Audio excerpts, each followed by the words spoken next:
लिया होगा आपकी बात को। सवाल ये कि आपने एक तरीके से कह दिया कि पिछले 5 सालों के अंदर वहां कुछ ज्यादा काम वाम हुआ नहीं, अब करना पड़ेगा।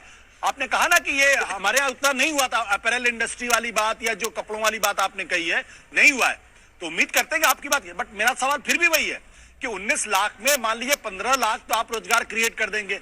सरकारी नौकरियों में जो करीब 4-4.5 लाख की जो वैकेंसी है, टीचर्स की करीब 40% वैकेंसी है, उसको कब तक भरेंगे? क्या इस बारे में आपकी पार्टी या नीतीश जी कुछ कहने को तैयार हैं? जानना चाह रहा होगा कि मैंने क्या बोला। मैं आपको बता दूं, जो सरकारी पद है उसको भी भरेंगे, लेकिन जो ऐसे स्किल वर्कर हैं, खासकर जो स्किल वर्कर हैं टेक्सटाइल इंडस्ट्री, पूरे देश में 90% बिहारी हैं साहब।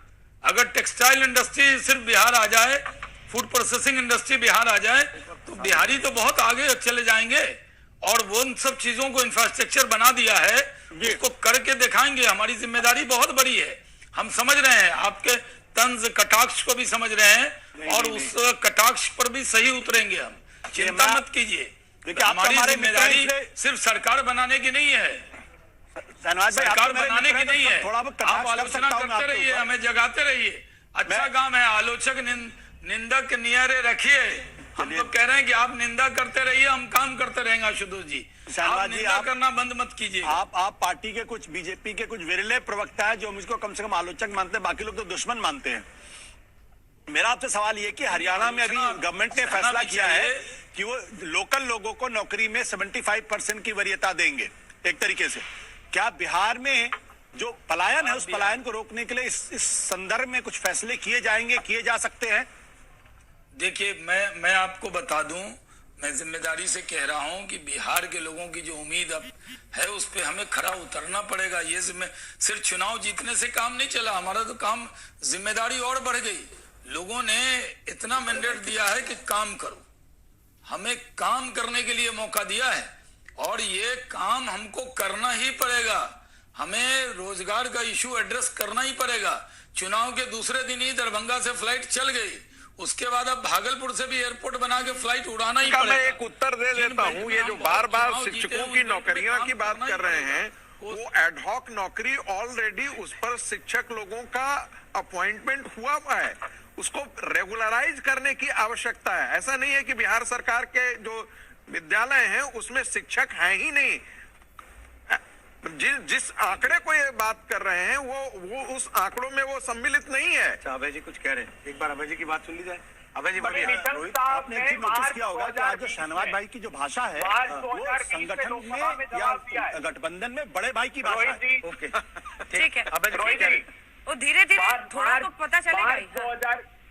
मार्च 2020 में निशंक साहब ने जवाब दिया है संगीत रागी जी लोकसभा में कि बिहार एकमात्र ऐसा प्रांत है जिसके 2,70,000 शिक्षकों के पद खाली है। और उन्होंने कहा है कि हमने राज्य सरकार को इस संदर्भ में पत्र भी लिखा है। माफ कीजिएगा, आप आपके आंकड़े दुरुस्त करिए। ब्यूरो ऑफ पुलिस रिसर्च ने कहा है। तस्वीरें आप देख रहे हैं, इसे आपको टोक रही हूँ, आ रही हूँ आपके पास। एक एक करके तमाम मंत्री वहाँ पर पहुँचते हुए, अब आप देख रहे हैं पीयूष गोयल को, रेल मंत्री को वहाँ पर पहुँचते हुए।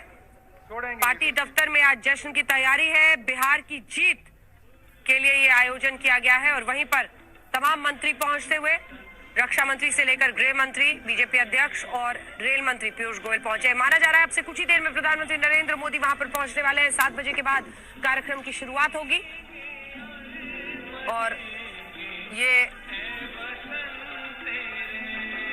तस्वीरें आप यहीं बीजेपी हेडक्वार्टर से देख रहे हैं। देखिए, नौकरियों की बात शुरू जरूर तेजस्वी यादव ने की थी, लेकिन सवाल यही है ना अभय जी, कुल मिलाकर, कि आप नौकरियों की भी बात करते हैं तो लोग भरोसा नहीं करते हैं।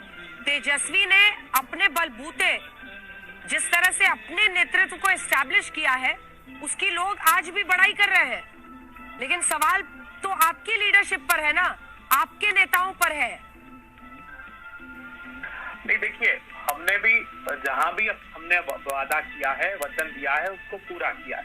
भारतीय जनता पार्टी चाहे मध्य प्रदेश हो, मध्य प्रदेश में हमने कहा था तो 15 महीने की सरकार में 75,000 करोड़ रुपए के इन्वेस्टमेंट हुए, वो शेप ले चुकी है इंडस्ट्री, आप कल्पना नहीं कर सकती। 27 लाख किसानों का कर्ज माफ किया। हाँ, ये अलग बात है, भारतीय जनता पार्टी ने षड्यंत्र पूर्वक सरकार वहां गिरा दी और जो सत्ता में सब होता है उसके षड्यंत्री। प्रति इंक्लिनेशन होता है। लेकिन जहां भी राज्य में है, छत्तीसगढ़ हमने किसानों का कर्ज माफ किया, पंजाब में किसानों का कर्ज माफ